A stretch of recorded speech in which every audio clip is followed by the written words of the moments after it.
Now I'm pleased to introduce today's moderator, Mr. Kishan Alexander. Kishan is a Senior Vice President at World Insurance and Associates, a co-founder of Commercial Real Estate Connect Summit. Most importantly, Kishan is a board member of AACC. Lastly, I want to thank AACC's board members fully support, and our president, Dr. Cindy Xiao, has been working tirelessly to put various webinars together for us. Kishan, over to you. Thank you so much, Stephanie. Cindy, thank you so much for having us and hosting this. This is a great feature that the Asian Chamber of Commerce is able to share. And also to everybody that joined, welcome to the Asian American Chamber of Commerce. We're so thankful that you took time out of your day to listen to some of our thought leaders speak about the commercial real estate industry in the DC metro area. I'm super pumped and super excited about all three panelists.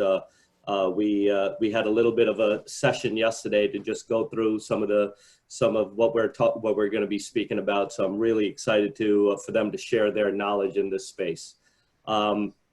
So without further ado, let's kick it off. Our first speaker is Gay Quarton.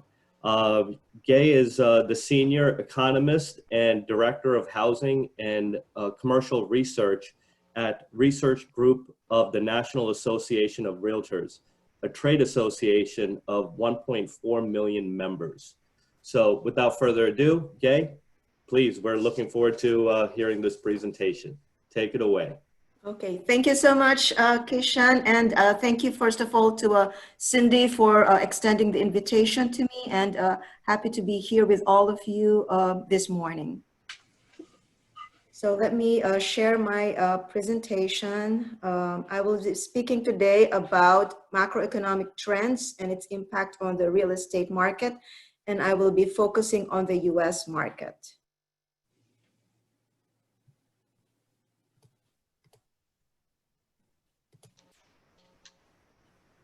Just bear with me a moment.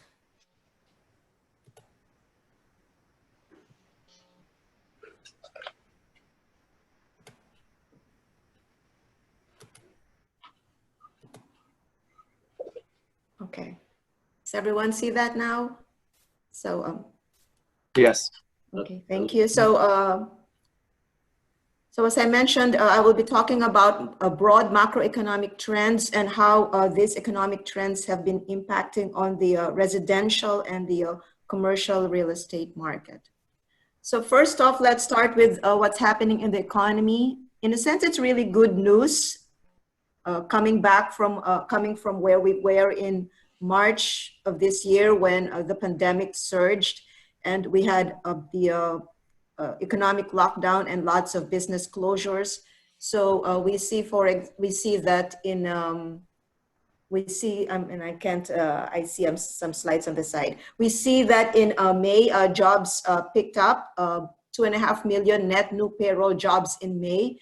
But if you take into account all the self-employed workers and the what we call the gig workers and the independent contractors, and a lot of our realtors are part of that group. So we actually saw an increase of 3.8 million employed people in May compared to April.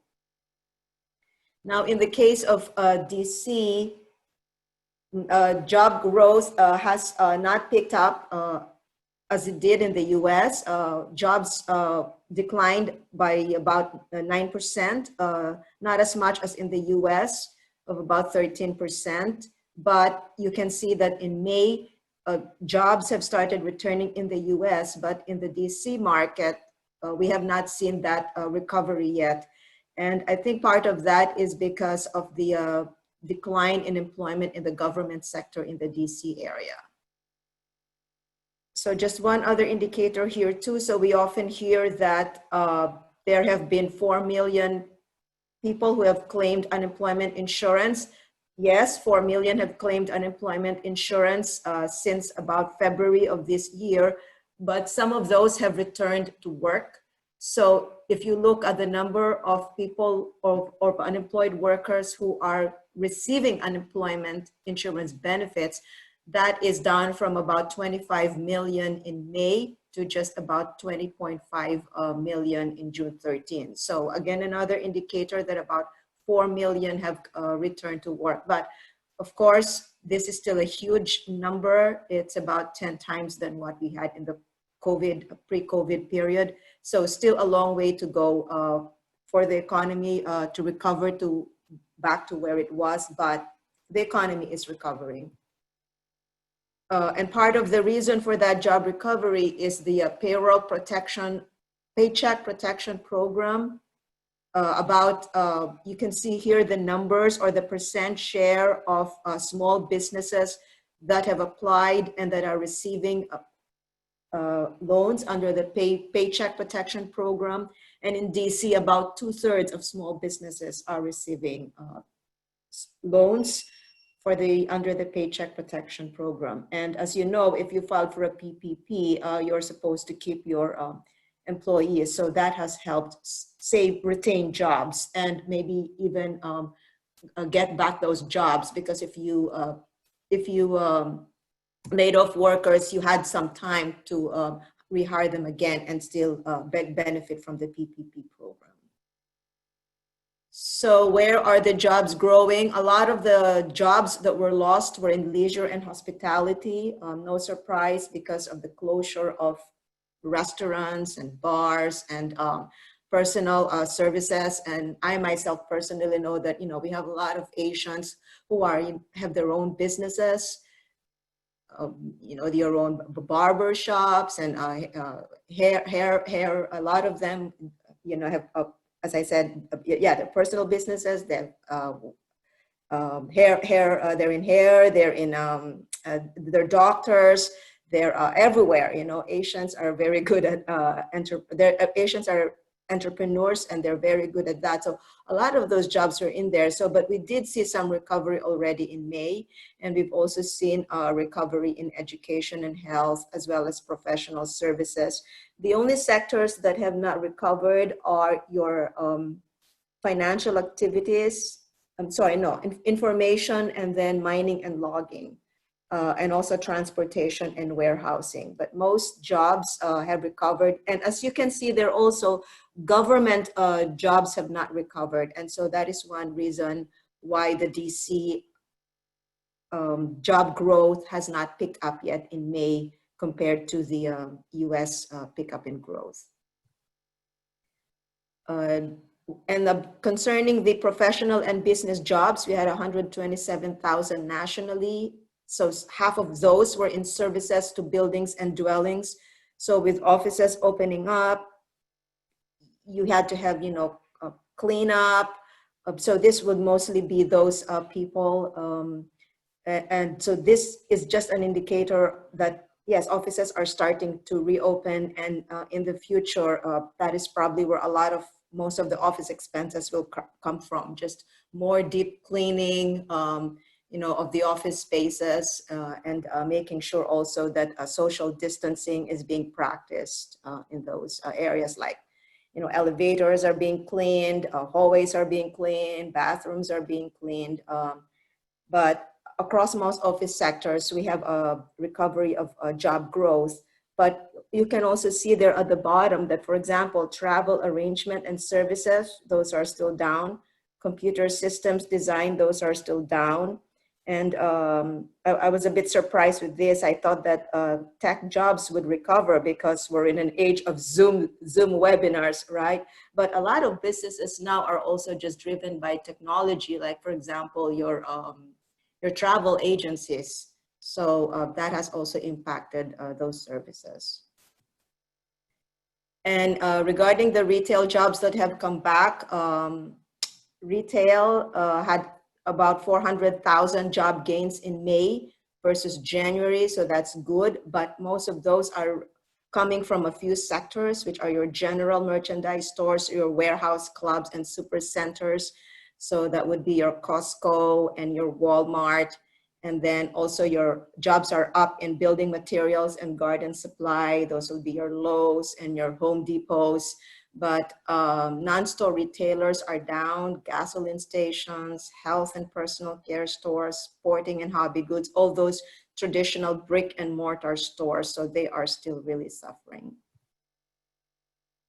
And this just shows that employment rose across all age groups, which is very positive because these younger people will be the ones who will become homeowners in the future. And, you know, just for everyone, if jobs are coming back at all age sectors, that just helps the commercial market and also the residential market. They'll be able to pay the rent. They'll be able to, you know, their jobs are restarting. So it just fuels into other sectors of the economy. Average weekly wages are up by 8%. Now, usually wages are just growing by around 3% year over year. And why that surge? Well, we had a lot of job loss in sectors that relatively pay lower wages, like retail and trade. So because we're looking at an average wage, we saw that increase. But this increase still shows that even if employment has fallen, broadly, wages have not crashed, wages have not fallen. So people still have purchasing power, at least those who are employed. And what is the effect? Existing home sales fell 3.9 million in May. This is the latest figure. It seems like it's bad news. We're below 4 million, but if you see that chart on the right, the growth rate, you see that the deceleration has slowed in May. So we seem to have reached the bottom. So we know that there was the lockdown in March and April, so that affected May sales. But we are seeing now a pickup in the housing sector. And in the next slide, you can see here that if you look at June data, nationally, new pending contracts are already up by 6%. New listings are still down on a year-over-year basis, but again, that decline is much smaller than about the 41% decline that you had in May. Year-over-year in May, about you lost almost half of your listings compared to a year ago, but listings are now getting back up. With respect to the types of homes that are sold, so co-ops have fallen more than single-family homes. And this may have to do with the fact that co-ops are located more in your city areas, or a single family are the suburban areas. So I think this has a lot to do with the showings and the listings, and perhaps also that there might be a preference now for just single family homes rather than condominiums because of the need for social distancing. But that's the trend we're seeing, more demand for single family versus condominium sales.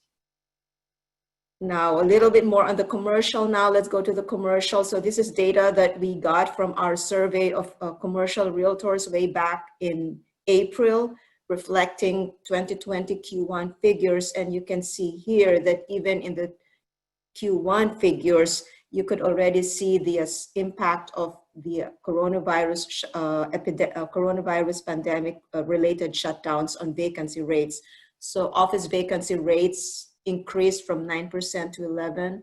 Hotel, the vacancy rate just shot up to 18%, but not so much for industrial, because industrial is still the star of the commercial market, with all the with nearly most sales now just coming through from e-commerce. So industrial, there was not much pickup in vacancy rate. Multifamily, we saw some slight uptick in vacancy rates, but vacancy rates are lowest for both the industrial and multifamily. So those are still the sectors that continue to perform the best compared to office, retail, and hotel. And this is data from Real Capital Analytics that showed the sales transaction volume in April and on a year-to-date basis. So in April, we just saw sales transactions falling by 71% with deep declines in hotel and most sectors really, but the least decline in industrial again, and in the office sector. And on a year-to-date basis, we're down by 6%. The rate we're going right now, sales are down 71%. So we don't have any data yet for May, but I would think maybe following the trend that has been happening in residential, we might see some pickup, but that will still be a decline from, but the level of transactions will likely still be way below their level last year. And this is data from NAREIT, and John will speak a little bit more about NAREIT data later on, but just briefly, this just shows that there's been a lot of volatility. Sometimes from May 22, May 29, June 5, you'll see weekly rates of return go up. June 12, they go down again, and it's really being caused by news on two fronts. One is the resurgence in the economy. You have job growth, 2.5 job growth, so that boosts optimism. And then you also have news that coronavirus is returning in many states. So that depresses, again, confidence. But you can see there that the data centers are one of the top performing sectors. The share of rent that's been received in April, I won't go much into this, but just to show, because John will go into this later, but just to show that pretty decent, 85, 90% or more, except for the shopping centers where they just collected about half of the rent. CNBC delinquency rate has shot up to 7%, increasing the most for lodging, but not so much for industrial and multifamily. So again, that same story that if you look at all the commercial sectors, industrial continues to do well, and also multifamily, whereas the lodging and the retail sector are really being battered by the coronavirus pandemic. So good news on the, now let's go to the retail side. Retail and food services picked up in May. So this was one of the good news that boosted the stock market about a week ago. Now they're still down compared to a year ago, but food services picked up and retail sales also picked up. But they're still way below what they were last year. And the non-store retailers are the one that continue to perform well, 27% up on a year-over-year basis. Food and beverage stores are also doing well. Grocery stores, building materials, sporting goods, surprisingly, hobby and music. And I'm thinking, well, maybe people are now doing a lot of creative stuff, right? Reading a lot. But those picked up. But the rest of the brick and mortar stores are still down. And one trend that we're seeing with regard to food services is, of course, online delivery. You see here an increase in delivery for, say, DoorDash, 45%, Uber Eats, 22%. So even if you don't see dine-in in those brick and mortar restaurants, they're still cooking, they're still delivering. So that is helping boost their revenue. So in a sense, they become sort of ghost kitchens. You don't see a lot of dive-in. Ghost kitchens is a term to mean restaurants that are being used as kitchens, but don't have a lot of dine-in, and their business is mostly delivery. So there's a shift to that. Office leasing activity, this is data from JLL, just showing there that office leasing activity is down 21% in the first quarter of 2020. And leasing has mostly shrunk, especially for the co-working spaces and flexible spaces. And we'll see how this goes. It's possible that co-working may decrease because people are working from home, but it's also possible that people may just want flexible space, right? Because you don't want long-term leases. You don't know what's going to happen. Is the virus going to return next year? So you don't want long-term leases. And so you may also just want shorter term leases. So we'll see what happens. But for now, this is the trend. And here, this is just to show that CBD has not performed as well compared to the suburban since 2016. So we might also see a pickup in suburban sales compared to CBD. We still, again, this is only the latest data we have, so we'll continue to track this. But it's not as if the shift from CBD to suburban will happen overnight. And and that it was just caused by the coronavirus pandemic. It has actually begun in 2016. And part of the reason is the cost. So very high costs in the price per square foot for office buildings in your CBD areas, whereas in your suburban areas, office space is still much more affordable. And with the economy still recovering and businesses just picking up, you may not want to pay that high rent, office space rent for a space in your central business district. And you may just want to locate in the suburban area. Plus, if your workers can work from home, so you may not want to pay for that more expensive office space in the CBD area. But again, we'll see how these things go. These are for now, we're all speculating. We're all looking, but we will see how the data will go as we get more data over the months. Certainly the coronavirus has had an impact. There was a survey by Gartner that showed that 74% will move at least 5% of their previously online workforce to permanently remote positions. Now, what does this mean? Well, they'll probably move them because they need to maintain that 6 feet distance in their offices, right? They won't necessarily shrink their office footprint. They just need more space per employee. And so, for example, in the case of NAR, not all of us will return to our offices, but we'll probably lease the same square footage. We'll just be giving employees more space to maintain that social distancing. But some of the small businesses will not return, and certainly this will impact your small commercial real estate transactions, where a lot of our realtors work. Now, with regard to apartment, NAREIT data was showing a negative return on apartments, but and that's quite surprising to me because in many areas you still have very tight rental vacancy rates. So there's going to be a demand for that. And we know that when unemployment increases, when growth decelerates, renting becomes more preferable than home owning.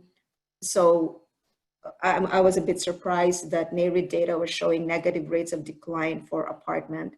But over the long, I would say next year at least, when all this concern about people not being able to pay their rent dies down, you can see that there's still a lot of demand for apartments in the Northeast area, certainly not so much in the DC area, we're now at 6.8% vacancy rate, but in other parts of the country, like in the West, Northeast, and then in the Carolinas. So you have low vacancy rates there. And part of the reason for that is the low multifamily construction. We were trending at around 1.5, 1.6 million in December, and that dropped to just about 800,000 in February. And that's, I think, short term, and it was because there was a lot of delay related to government permitting, so that might pick up. And we did see a survey from the National Association of Home Builders that their developers are more optimistic. Again, this is just showing data here that price per apartments are much cheaper in your suburban area, the garden type apartments. So if you're in an area, with the economic conditions we have now, higher unemployment growth, still uncertainty about where the economy is heading, it just makes sense to rent an apartment that's more affordable, that's cheaper. So you have a very affordable prices for garden CBD apartments compared to those mid-rise apartments in your central district. One concern, though, is what will happen to the $600 unemployment insurance that is supplementing your unemployment insurance benefit. The state unemployment insurance benefit is just around $300 on the average. And this is data that shows the gap between the, so let me see. So this is the state unemployment insurance plus $600 minus the average weekly wage. And where it is orange, you see that even the $600 is not sufficient to pay for your wages. So in the DC area, you're short of about, what is that? $762 you're short. I guess because DC people have a higher average weekly wage, right? But then the people who are claiming unemployment insurance have low weekly wage. So that's why you see that very high figure there. But you could say that in general, so even the $600 weekly wage is not even enough to compensate fully for the wage loss in the DC area. So when that is a concern, what happens to rent payment when the $600 pandemic unemployment assistance ends in July? But there is talk right now that they might continue with that, although not $600, because the concern was it was giving an incentive for people to not work. So you want to make the assistance smaller so that people will have an incentive to go back to work, and to also support that paycheck protection program that incentivizes people to work. So what is the outlook? We have a V-shaped recovery for now, we think, but the risks are, and that's because of massive fiscal and monetary stimulus. We've never seen monetary stimulus this quick and this massive. For example, compared to the Great Recession, it took 3 years for rates to go down from 5% to 0%, whereas now in a matter of 2 months, rates went down to 0 right away. The Federal Reserve Board has expanded its lending tremendously.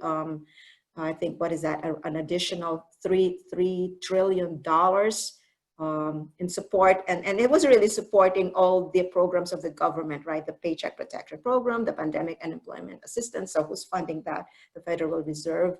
And the fiscal deficit has just shot up to 48%. So this may be a concern to some. And I've heard people, for example, that will say, well, how is the government going to pay for this now? Because in the future, if the government has to pay for this, you might see taxes going up. And I've heard concern that, well, who's going to be taxed first? It's our commercial businesses. So, so there's something to monitor, but for now, it is just something that is needed, because otherwise the economy will shrink into deeper recession if we don't have this fiscal and monetary support. But certainly an implication for this of the fiscal stimulus is what's going to happen to taxes later on. And again, as I said, it's a V shape, but it could be a W recovery, especially in states where coronavirus is resurging. In Florida, in North Carolina, South Carolina, Arizona, Utah, it's resurging there. And well, those are actually also the places where you have the high share of leisure to food services. So again, you see the trade-off, right? So you're opening the economy, you're bringing back jobs, but there is the risk that the virus is resurging. So at the end of the day, it's really for businesses, for commercial businesses, maybe the Asian American Chamber of Commerce, can work, how do we open safely, right? Because you don't want to close businesses, but at the same time, you want to help your members and businesses to open safely so that, you can have jobs, and at the same time, you don't see a resurgence in coronavirus cases. And with that, I'm done. Thank you so much. And happy to answer questions either at the end of this presentation or later on. Yeah, thank you so much. This is a great presentation. Really appreciate the in-depth knowledge of this. This is fantastic. Want to open it up to anybody that has questions, but I have a couple of questions for you, so I'll get started. So especially with this insurgent that we're talking about, right? Do you anticipate maybe down the line with people still not protecting themselves, or people still not taking it seriously? Do you see a potential another government shutdown occurring in, let's say, October, November due to this? It's possible. If the states will see, that those cases are shooting up, resurging, they may cut back. It may not be to the extent that we had in March. Yeah. But they may start rolling back, like maybe they'll say again, okay, you can open, but you can only do so with 20%, Sure. I certainly see that that's a possibility. Yeah, because I know that's been on a lot of people's minds is they're scared of another potential shutdown occurring. Yes. So yeah, that's something to keep in mind. Everybody needs to certainly stay in safe and use the proper precautions and keep their distancing. Yes. But you know, at least it's not any big doom and gloom, right? We have resolutions now. We have you know, we have a plan on how we could help people, and we're constantly having to educate everybody in this sector. Right, right. It's not doom and gloom because you know, a lot of offices are now implementing this safe social distancing, recover, getting back to work, and you know, open the internet and you see those. Even us at NAR, and you know, we haven't even opened, right? So even if the states said you can open, we have not opened. So I think offices and businesses are also careful because they know that maybe they could be sued. So they're also very careful and making sure that when their employees do return, they are able to work safely. So it's not a doom and gloom because we've learned something. Yeah, sure. March to April, we've learned that we can't completely shut down. We're going to see job losses, but at the same time, we can also completely ignore the social distancing measures. So we've learned something, and so it can't be a return to back to where it was. Yeah, and yeah, that's a good insight. Also, you know, regarding this whole social distancing aspect, right? A lot of people are talking, you know, the cities have been growing tremendously prior to COVID-19. And now, you know, the people that are living in the big cities like New York, like Washington, D.C., you know, they're scared, right? They're scared. A lot of my friends personally are getting out of the big cities because they want that social distancing type of space. So do you see or anticipate in the future that people are kind of steering away from the big cities and moving more to the suburbs to have a little bit more space, to, you know, not have that 900 square foot living area where, you know, they don't have outdoor space and they're scared to go outside because of all the people outside, right? If you could just talk about that to our audience, that'll be great too. Yeah, so well, we have some data from Realtor.com, and they looked at the data on the people searching for homes, and they did see some interest in home searches for areas that are in the suburbs rather than in the central area. So we do see that, and could be, I would think that would be a trend again, because, you know, you could work from home. Maybe I think offices will continue to practice work from home. So we've already seen that survey from Gartner.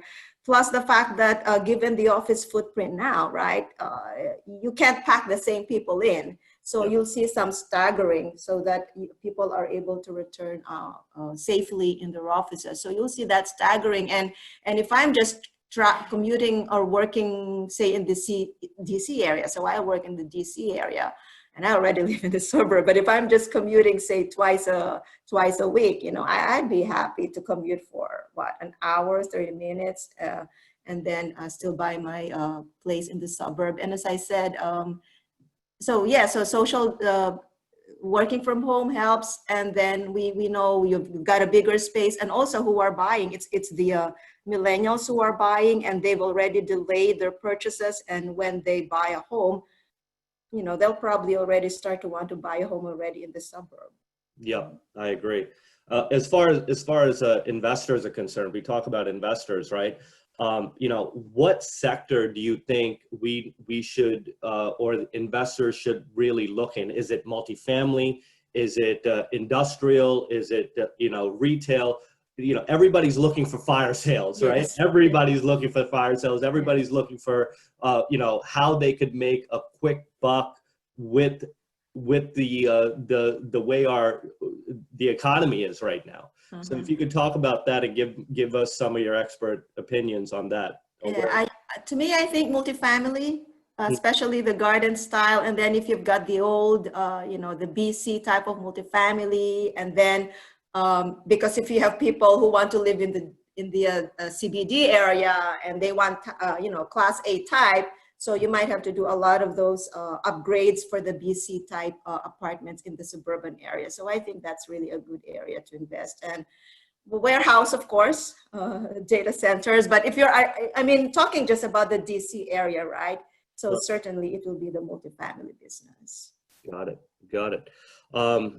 That's great. Thank you so much. Is there any questions from the audience members? Please feel free to, send any questions to the chat. We'll also have more time at the end as well to get any kind of Q&As with Gay. So if I don't see anybody in the chat so far, so I guess we could start with our next speaker. Thank you so much. We really appreciate the insight, Gay. Thank you. Thank you, Keisha. You're welcome. All right, so our next speaker, Denise, is a commercial real estate investment advisor affiliated with Coldwell Banker Commercial. Prior to working as a commercial real estate investment advisor, Denise worked at a Turkish consulate in Houston, Texas, as a commercial attaché. She has 25 years of experience in the international investment field. Denise worked with several Turkish cement and steel companies as a site selector and assisted them in investing in the U.S. markets. As for commercial real estate, Denise has her expertise in selling triple net and multifamily properties. She's licensed in Virginia, DC, and Maryland. And without further ado, I would like to introduce you to Denise Sen-Yart. I hope I said that right, Denise. You're on mute, by the way. Myself. Thank you, Kishan. Thank you so much. Welcome. Being immigrant in this country, we get used to having our names butchered. Oh yeah, my name has been butchered too, so I apologize if I did. Please tell the audience how you. It is fine. I mean, you did great actually, and thank you for the opportunity, and especially I think to the managers like Cindy, Stephanie, and you guys, for the opportunity to talk about this. And let me start sharing my screen. How do I do that here? Yes, do you want to continue? Yes, I do. And okay. Hello, everyone. Today, I'm going to talk about the Washington, D.C. metro area commercial real estate market. Gay give you really detailed information about the U.S. market. We decided that I focus my presentation on the Washington, D.C. metro area. And let's begin. Hold on just a second, I have to put this screen aside. Okay. So we have been going through unprecedented times. Everything we know has changed in commercial real estate. And I guess if we ask you like a year from like last year about this time, if I told you that everything will shut down, we will be closed down in our homes, probably you'll say, is this a joke? Is the aliens are coming? Or nobody will believe us, but it happened. So we are trying to understand the dynamics of the situation. And I've been working on with the data, and I'm trying to make sense how the market is now and how it's going to be for the commercial real estate. So now let's dive in for details. In commercial real estate, we classify property types in 4 categories: retail, office, multifamily, and industrial. Retail, in my presentation, I will go over each of these property types and give you information about the current situation and what I predict for the future. First, good news. The great opening has begun. The US economy added 3.8 million jobs in the month of May. I steal that number from Gay. And I had 2.5. I'm glad that it is 3.8. And the unemployment rate fell slightly, but we are recovering. the gradual reopening of the economy and the relaxation of social distancing restrictions appear to have modestly lifted consumer confidence as the month of May ended. Despite the improvements the virus has taken, despite the improvements in confidence, the virus has taken a profound toll on consumer confidence. And the future of retail market largely depends on how quickly we can recover, how quickly economic activity can return. Among the major property types, the Washington, D.C. retail sector is particularly exposed to the impacts of the coronavirus. Spending at bars, restaurants went down nearly 27% during the pandemic.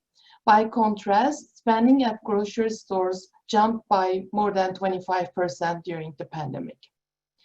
Washington, D.C. metro area has 4.4% vacancy rate, which is lower than U.S. average. Even with the pandemic, it is expected to stay lower than the average U.S. retail vacancy rate.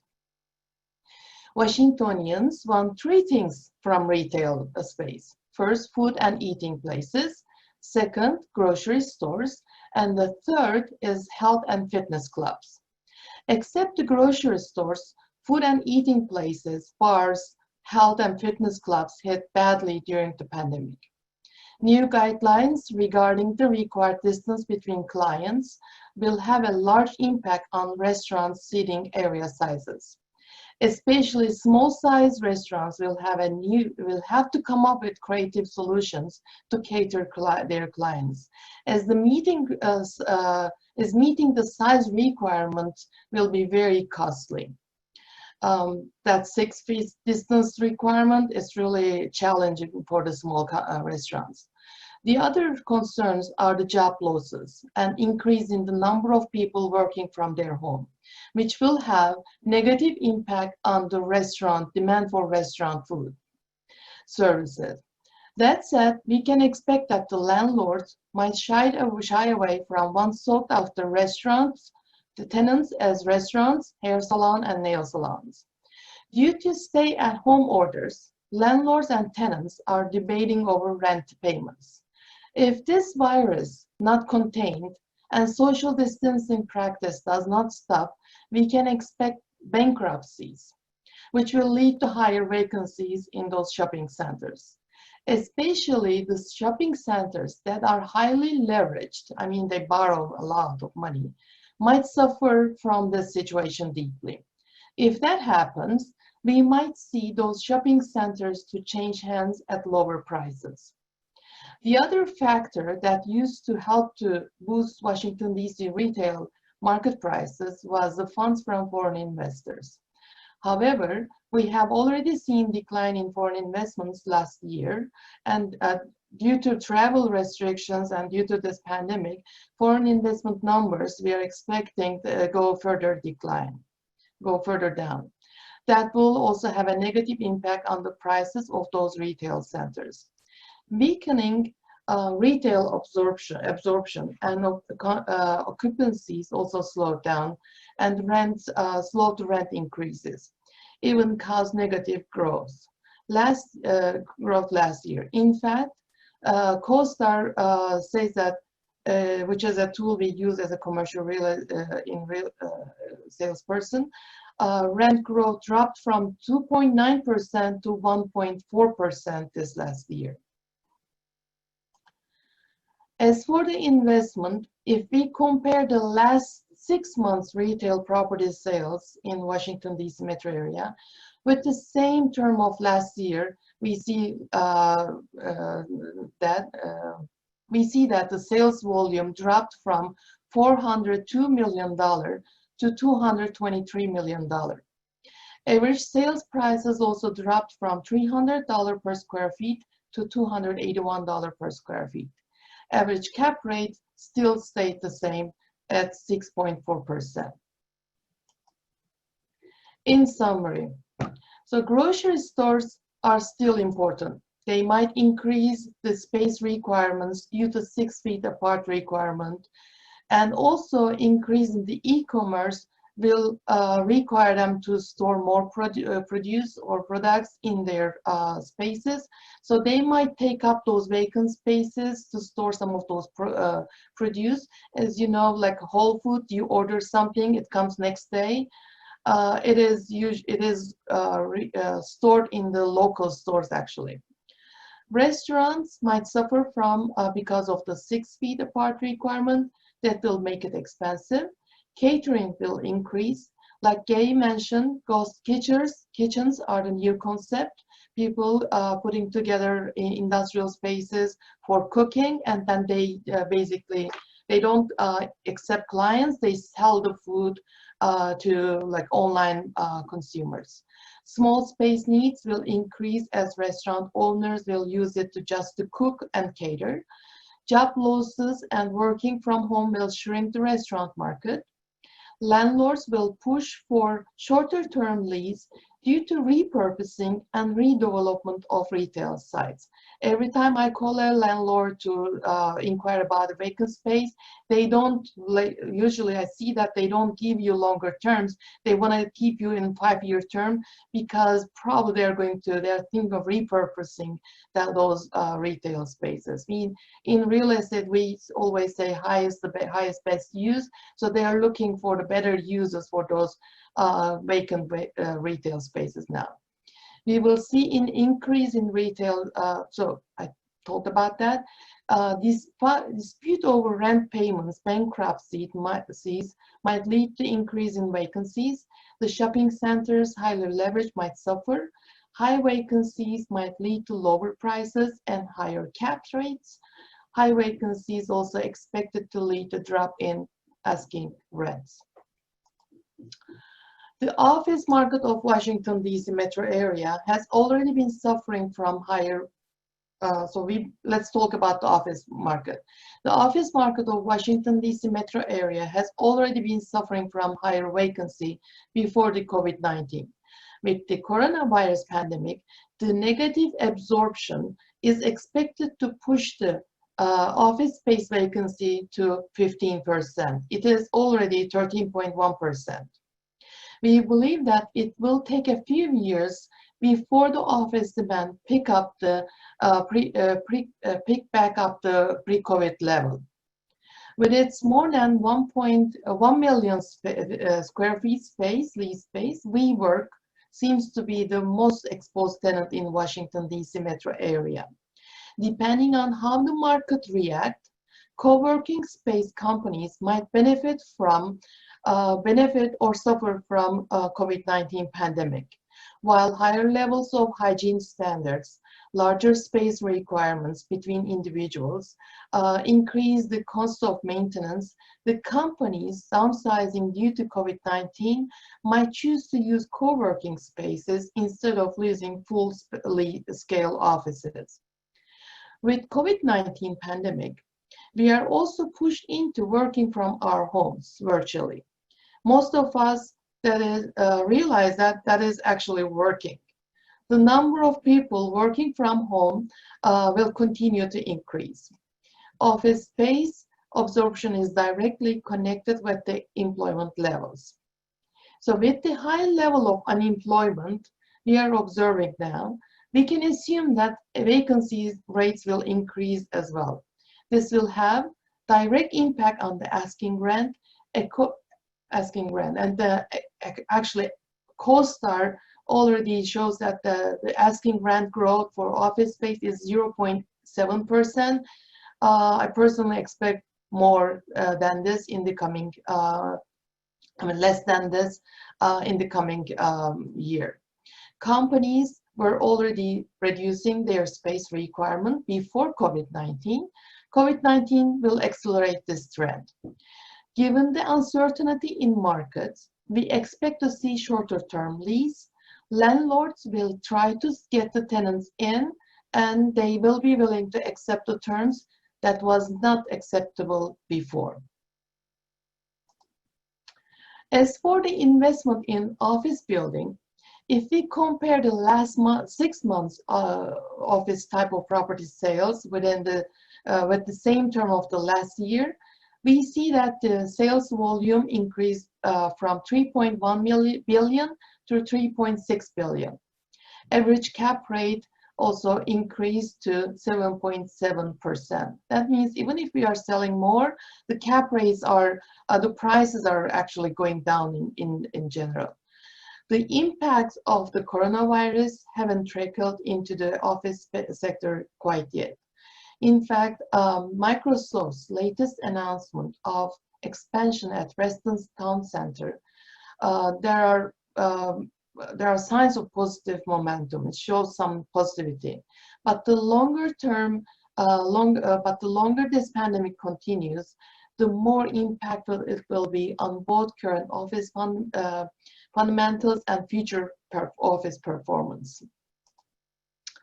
In summary, virtual office is working, and we expect downsizing in office spaces.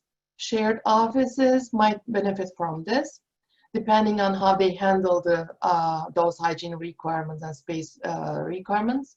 Need for collaboration and socialization will still push for the demand for office space. I personally miss going to my office, having a coffee with my coworkers, and usually we come up with some great ideas when we chat over a coffee. So I think it will still push for demand for office. Unemployment rates are high, job growth is very low. Lesser employee means lesser space. We expect to see higher vacancies of 15%, it's already 13%. Office space was already suffering from high vacancies, and COVID-19 will accelerate the trend. Higher cap rates, lower prices are expected. B and C class buildings were suffering. They will suffer more in this during this pandemic. Shorter term leases expected. Try to get the tenant in. Given the economic difficulties, tenants trying to get out of their obligations will try to sublease their space. So we expect increase in subleases, and demand for office space at remote places. Suburbs might increase. I think Gay also pointed that out, that trend out, and I think we will see more of that. Okay, let's talk about multifamily.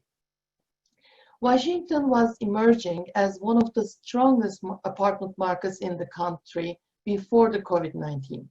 Stronger renter household, a healthy job market, and costly home ownership underlined Washington's strong multifamily performance. Washington is also one of the most insulated markets in the country, as its economy isn't as concentrated in high-risk sectors like leisure, hospitality, and energy, and it is supported by the federal government. Those demand drivers are still in place, but with this pandemic, those positive numbers are eroding by each day. According to CoStar, vacancies are rising and rents are decelerating because of the continuous supply of the multifamily and also type of properties, and also weakened demand for multifamily properties. Washington, D.C. vacancy rate is 7% at the moment. And we expect to see it increase to 8 to 11% in Washington, D.C. metro area during this downturn. And it will require a couple of years to recover. As for the rent growth, we see 1.2% decrease in Washington, D.C. market last year. So we might expect to see some of that, some more to coming years. As for the investment in multifamily building, if we compare the last 6 months of the multifamily sales with the last year's sales, it has sales decreased from $4.2 billion to $1.9 billion.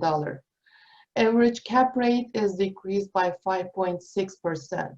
Sales price per unit has also dropped.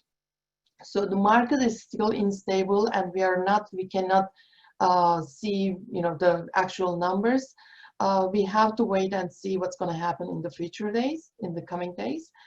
But there is some good news. According to National Multi-Housing Council, we were expecting delinquencies actually in multifamilies, but according to this National Housing Council, we don't see delinquencies, and the rent collections is almost as the same as last year of May.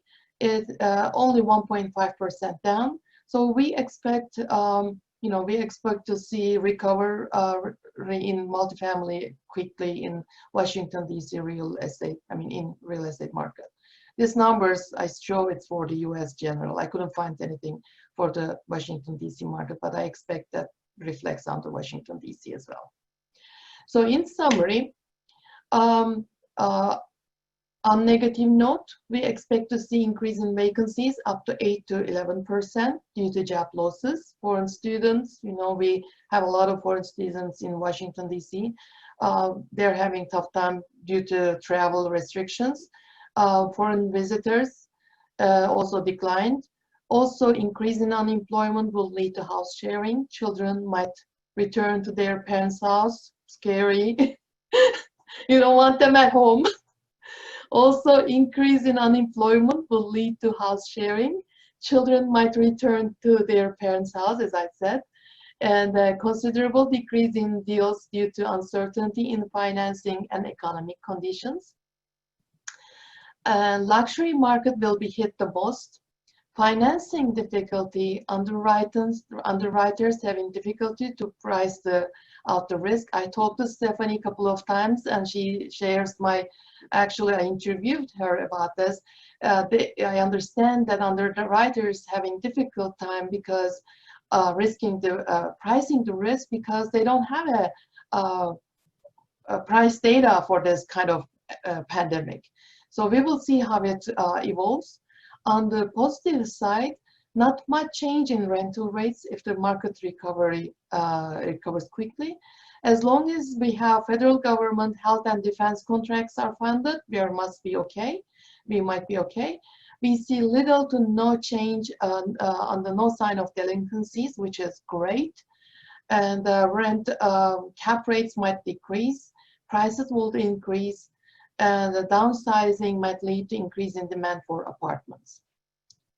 And the last property type, industrial.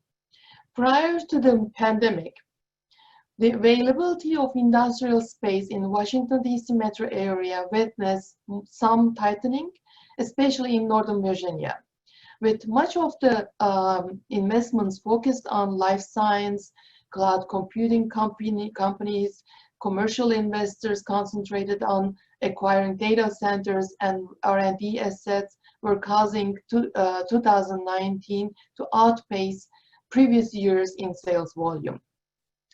With vacancies trending below the national rate, the DC metro logistic market had been driven by distribution centers, with the bulk of demand coming from retailers and third-party logistics.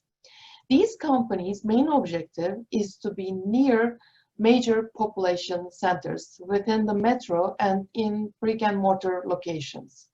Given the demand shift to online shopping during the COVID-19, demand for distribution centers are expected to increase at larger levels.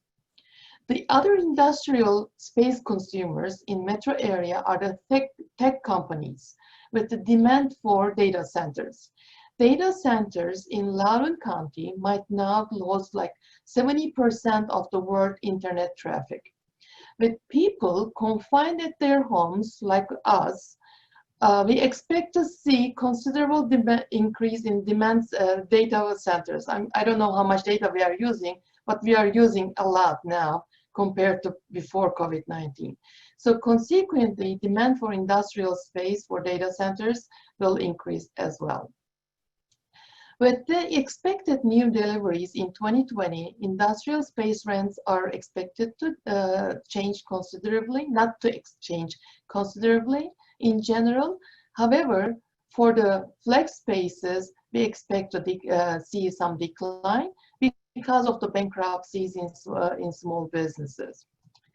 And as for the investment side in industrial space, If we compare this year 6 months with the last year 6 months, same terms, we see that the sales volume has decreased from $461 million to $414 million.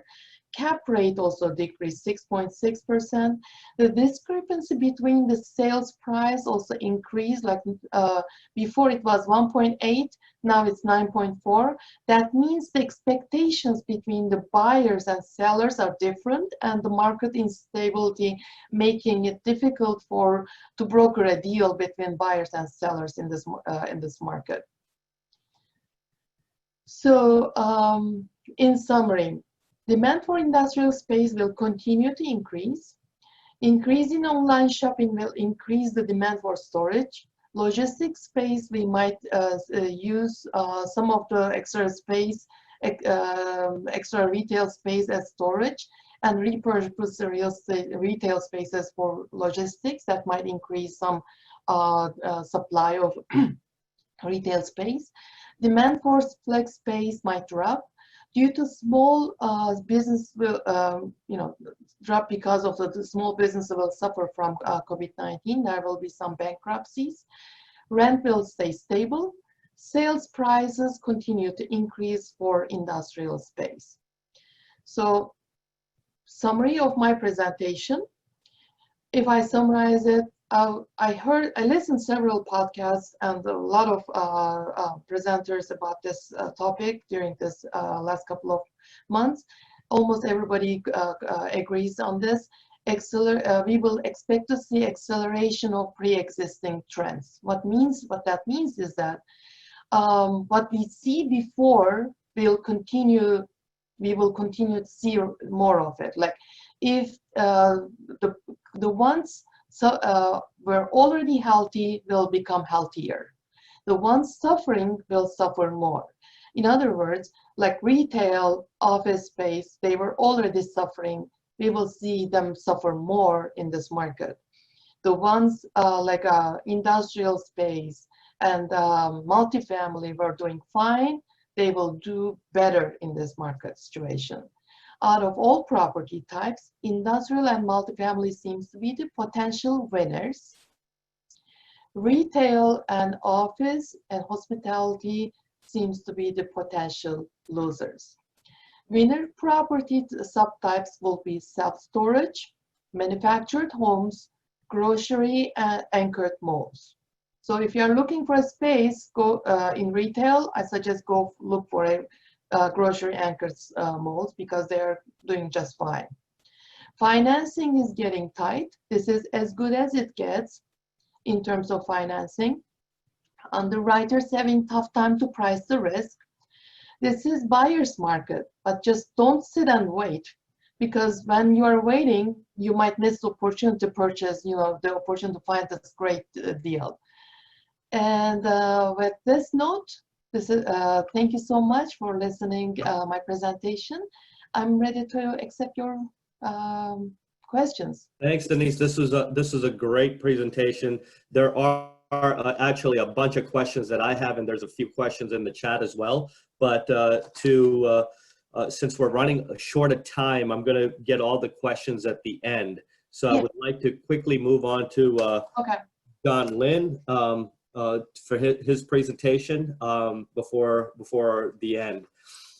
So really quick, John Lin is the president CEO of Capstar Commercial Realty. He built one of the most ethical, diverse commercial real estate companies in the Metro Baltimore and Washington, D.C. region. Lin started his career as in the commercial real estate industry since 1983 and has helped major regional companies in expansion in the real estate business. Having graduated from the University of Maryland with a BS in accounting from Johns Hopkins University, Montgomery County campus, he went to the Montgomery County campus with an MAS. Lin's educational background prepared him with financial accounting, insurance, security, investments, restaurants, and this guy's he has a ton of knowledge.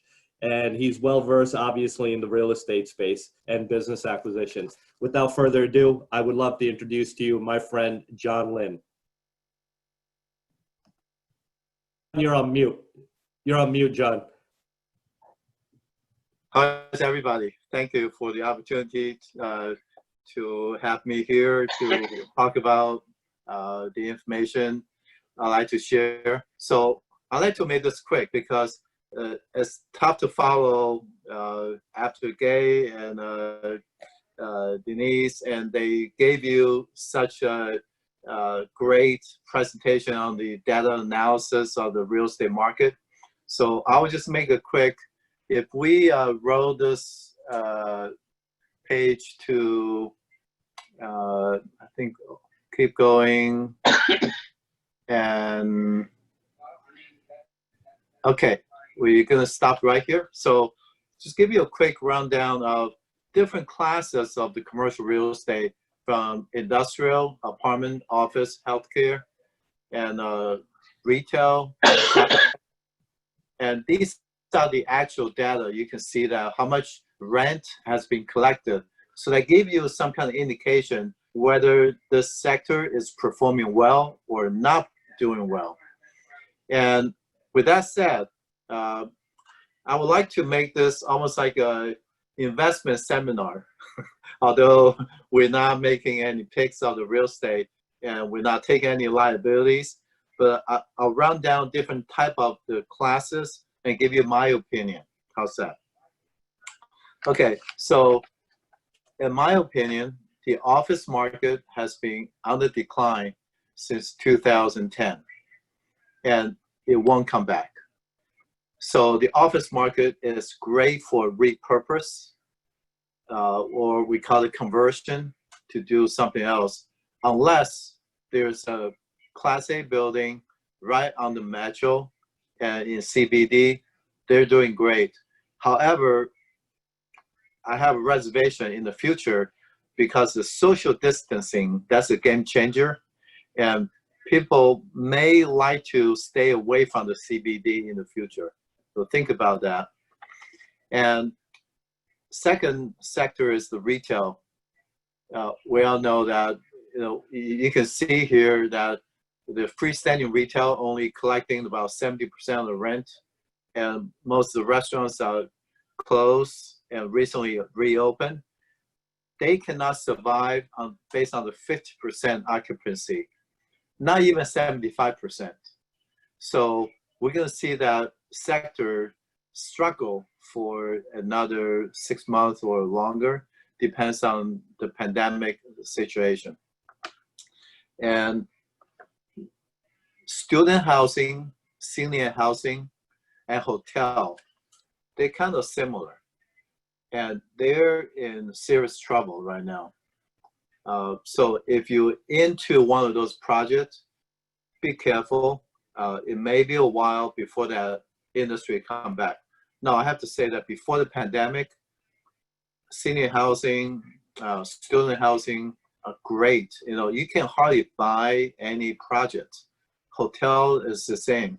They're so expensive, but now they're like, one of the worst. And the warehouse industry, the industrial warehouse, is great because a lot of people doing distributions, and we're bringing back the manufacturing business. So we're going to make America. And so warehouse business, warehouse spaces in high demand.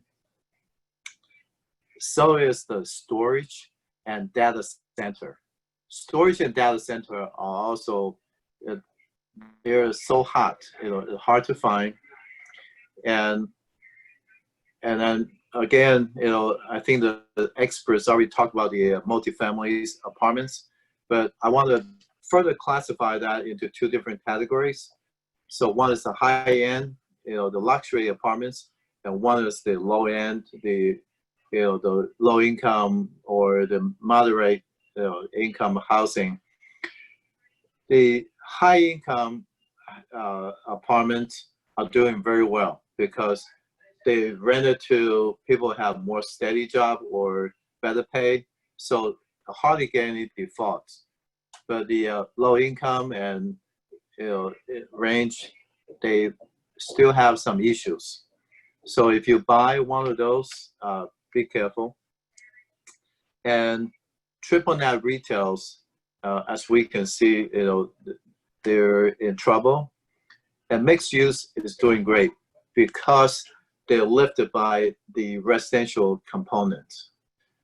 And another category like mall, department store, we all know this no-brainer because the Amazon, online purchase, take away a lot of sales from the department store. So even as strong as Macy, JCPenney, Sears already bankrupt, and we can see that wave coming down to other big department stores. I believe that Dick closed some of the stores, and so in that category, it is they're in serious trouble.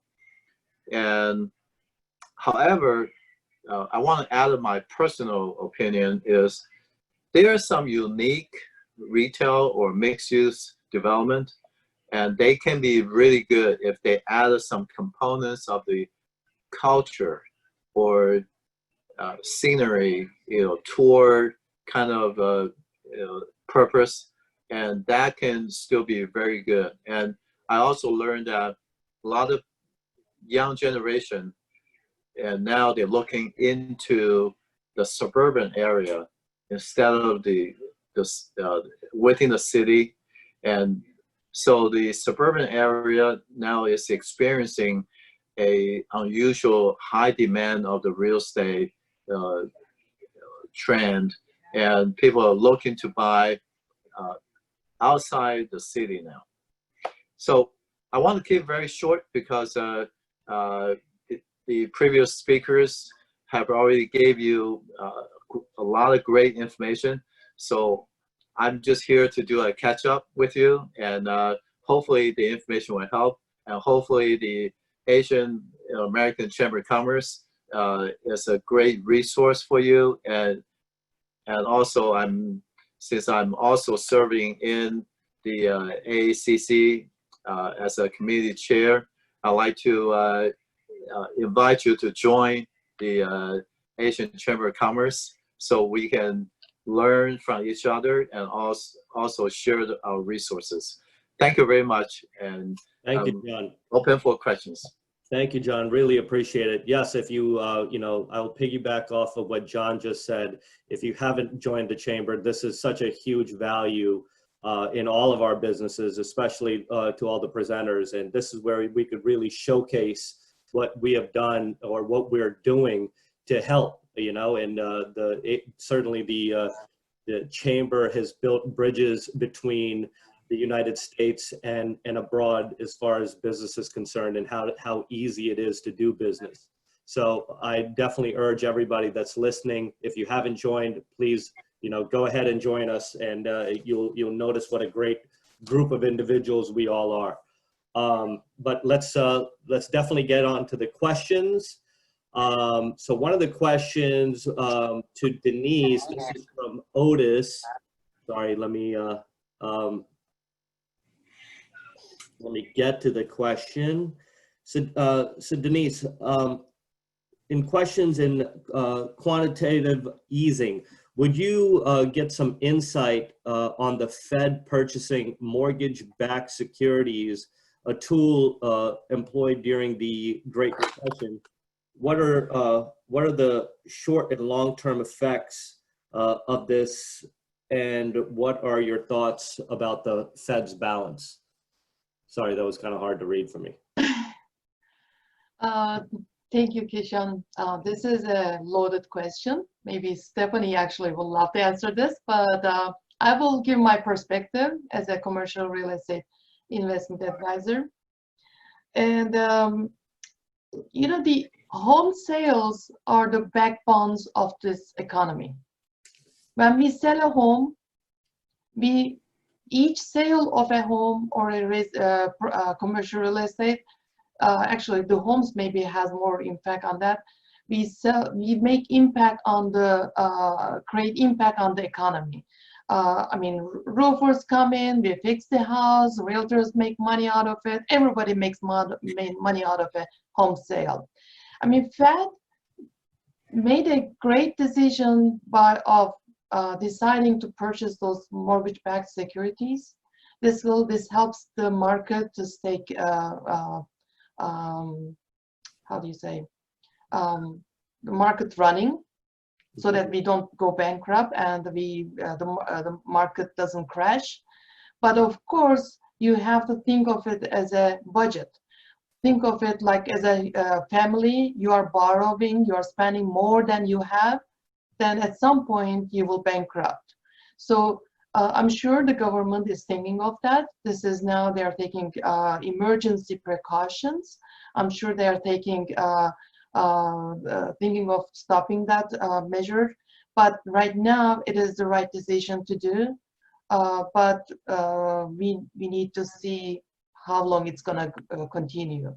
And while these measures wean out, we will see real impact on the economy, actually. So as Gay mentioned, government was really quick on responding, which helped us. That's why we haven't seen the burst of the economy, but it has an impact on the budget of the U.S. economy as well. So, you know, this is my answer. No, thank you. I appreciate that. I know it was a loaded question. I have another question from the chat. Did each of you think retail centers will experience many more empty stores and won't have cascading effects as consumers see more and more closed stores? I'm sorry. Well, do you want me to take the lead? Yeah, go for it. Go for it. Yeah, we could go on the retail side, I definitely see higher vacancies. But before this, as I said at the end of my presentation, whatever we saw before, it will accelerate during this pandemic. Before this happened, clients, millennials, people, most of us were looking for experience. So what people were going to shopping centers just for the experience.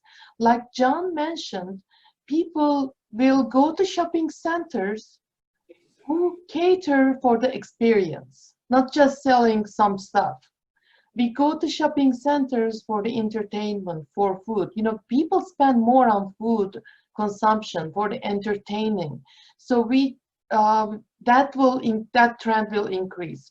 And the shopping centers who cater to a certain type of feeling for the experience, they will stay successful. And on top of it, I will say grocery stores will, anchored shopping centers will continue to be successful. But the rest, they have to think of it, repurpose it, change the theme of the shopping centers. You cannot stay as it is. You have to adjust as everything else. That's my thought. Got it. John, do you want to jump in on that as well and add? Sure. I would say, the different type of retails, like shopping mall is one type, and we have a strip center. We have a neighborhood shopping center with a grocery anchor, and we also have a power center with different big boxes. So I would say the big boxes are going to hurt the most right now because they are suffering, competing with the online store, and the malls. For example, the Montgomery Mall near our area is opening today, but I suspect they have much traffic because it is tough. A lot of stores are permanently closed, and so in general, the strip center is actually doing a little better. Especially they can provide like outdoor seating, and so some of the restaurants can survive. And I know that some of the carryouts, because they're doing the delivery and they do a lot of unique menus, some of them actually do better during the pandemic. So what my prediction is, it's going to take at least 6 months probably more than a year for the retail to recover, because in my business, if we fill the space for the retail tenant, it takes about 6 months or so to do the build out and repurpose, renovation. And so for the tenant to find a space, move in, is actually going to take a while. And then once they're stabilized and start paying rent, I would say you're looking at about a year from today. So we have to really see if situation remain the same, providing the pandemic is not getting worse, then the retail will recover. Just a matter of time. I would say about a year. Got it. And Gay, would you like to give your insight as economists, as how economists thinks? I agree with John and Denise, and John made a point that it all depends on the type of the retail store, and also the fact that socially we've all experienced being cooped up, and when the economy opened, the lockdown ended, people just wanted to go out, right? Yeah. So there's going to be a shift to experiential shopping, and that's the trend we're seeing right now. I mean, how much also more can empty stores are going to shut, right? You've already seen a lot of closures. So I guess the question is, will we see more building rather than closures? We've already had closures. Are we going to see more building in the retail space? Probably not as much as we will see in multifamily. Got it. This question is kind of for everybody that spoke.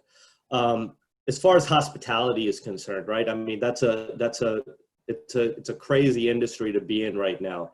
I'm a small member. I'm a part of a HOA. That's the Asian Hotel Associations, right? And with Airbnb doing what they're doing right now, and the hotel industry, everybody's scared to go into a hotel, like rent a hotel room. Everybody's more keen on getting Airbnbs where they're houses that are for rent. They feel like it's more cleaner. But there's regulations around Airbnb, state mandated regulations. Is that going to change state by state? I know New York has a big issue with Airbnb. DC maybe. I wanted to kind of get your take on what state governments are thinking about the rules and regulations around this Airbnb model. And I wanted to kind of talk about the hospitality. How can they pivot? How are they able to survive? Especially during this tough time and the summer coming up.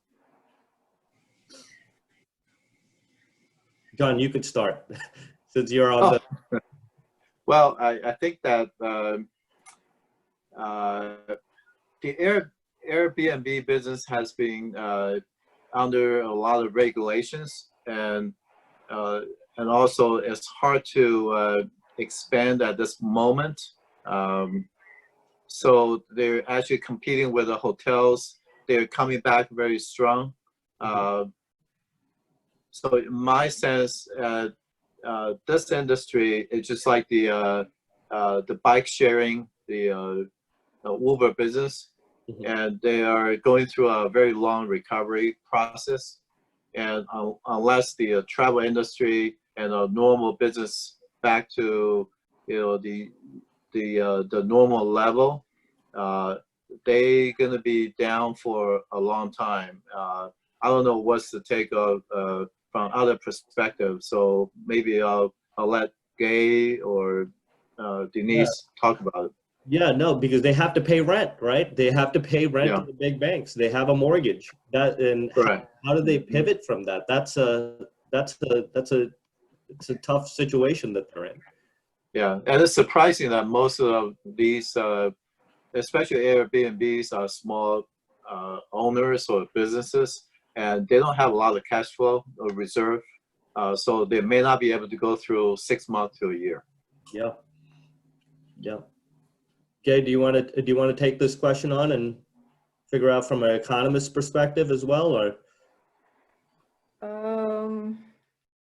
I have not really looked into this sector much. I'll defer to John. Yeah. And Denise. What about Denise? You know, how are these hotels able to sustain?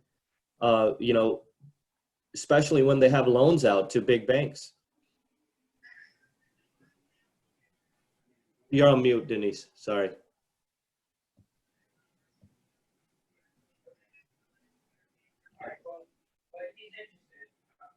I think you're still on mute. There we Okay, go. how about now? There you go. I have the same questions. I've been listening and reading news about that a lot, and hotel sector, you know, leisure, I think it's called. Yeah. They have suffered badly during this pandemic. I mean, for us traveling, we will do some traveling. We will start traveling, you know, in US, for instance. This weekend I'm traveling to Florida. I'm sure a lot of people start traveling a little bit, but this is not the main market they're making money off. They're making money from the conventions, unless the conventions meetings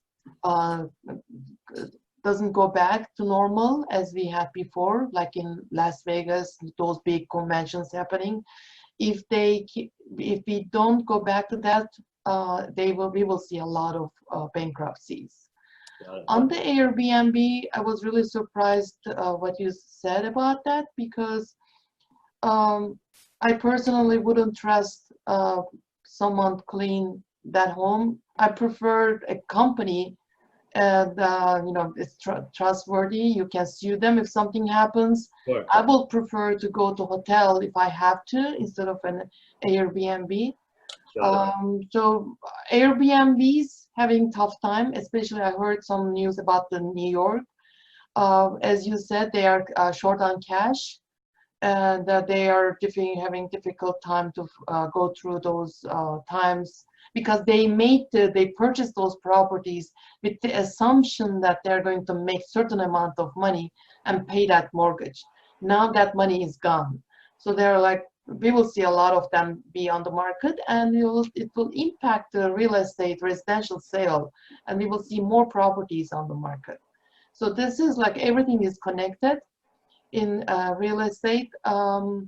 We have to watch and see. I mean, it's not clear yet, but the future is not looking good for the leisure sector for the moment. Got it.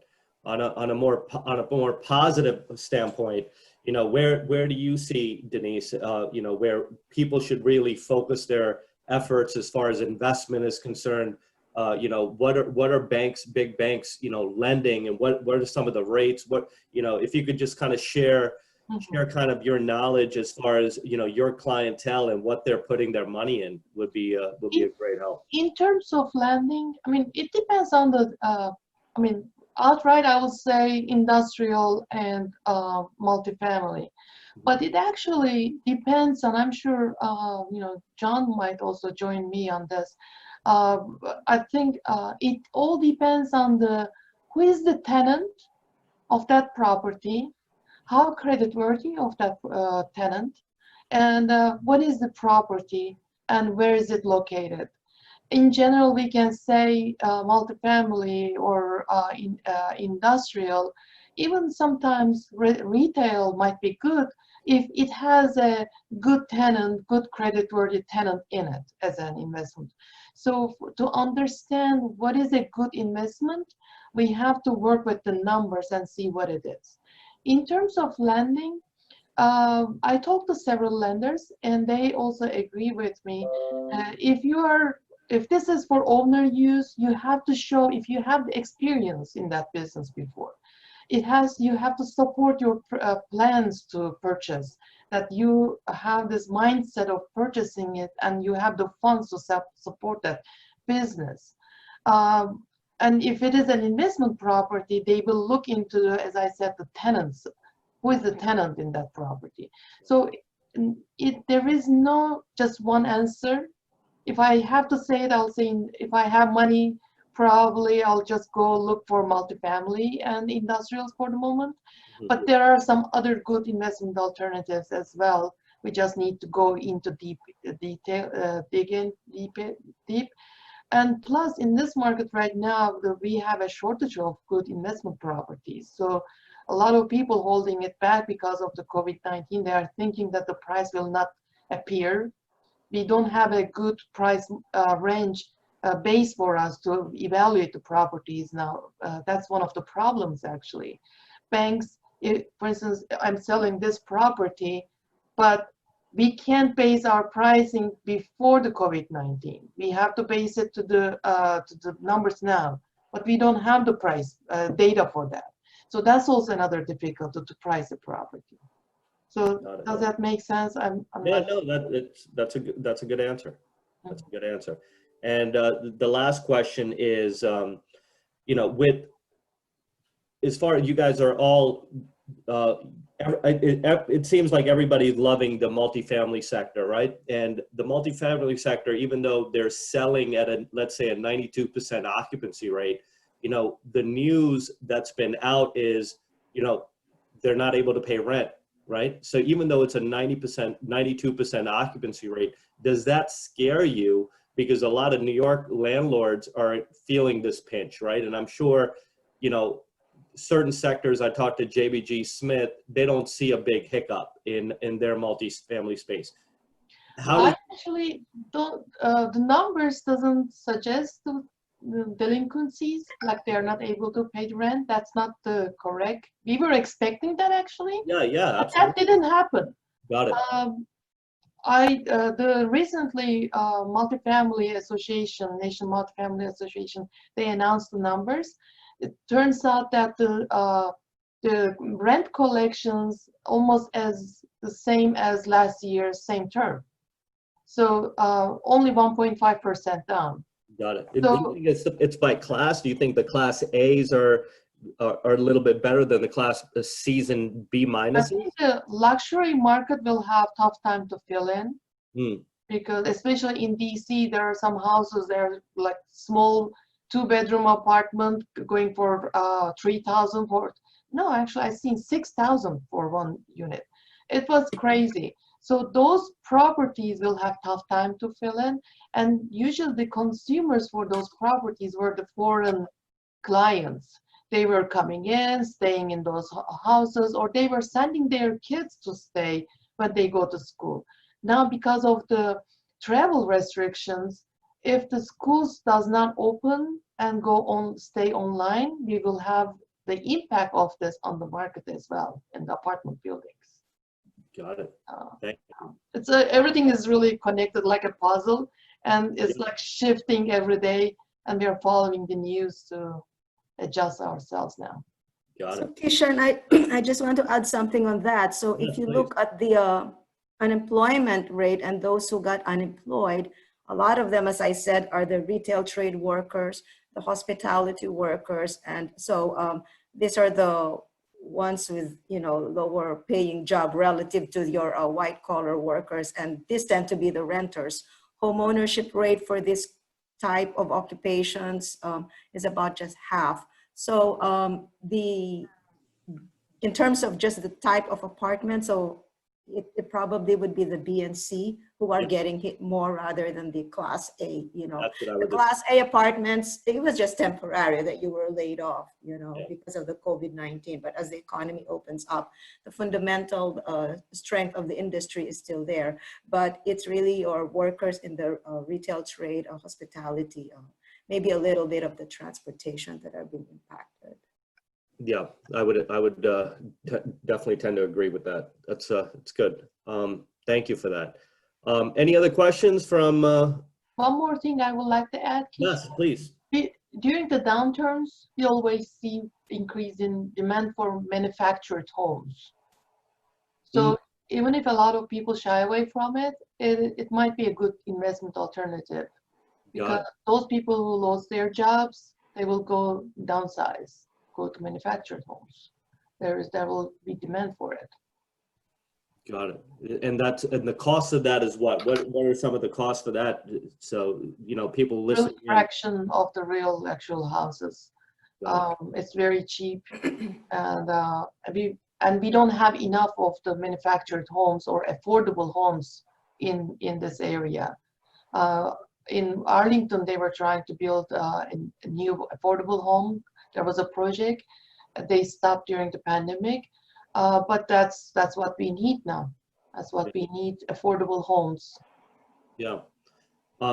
Also, what about, let's talk about student housing, right? Because we all have kids. I mean, I'm sure a lot of kids are in college and now they're back home. You know, what's happening to the landlords that are owning these properties, and you know, what's a resolution for that? You know, what's going on in that sector, the student housing world? And, Yeah, a lot of schools are closed actually. Yeah. Yeah. Right. And we So don't even know they're when suffering. reopening. Yeah, so they're actually worse than hotels.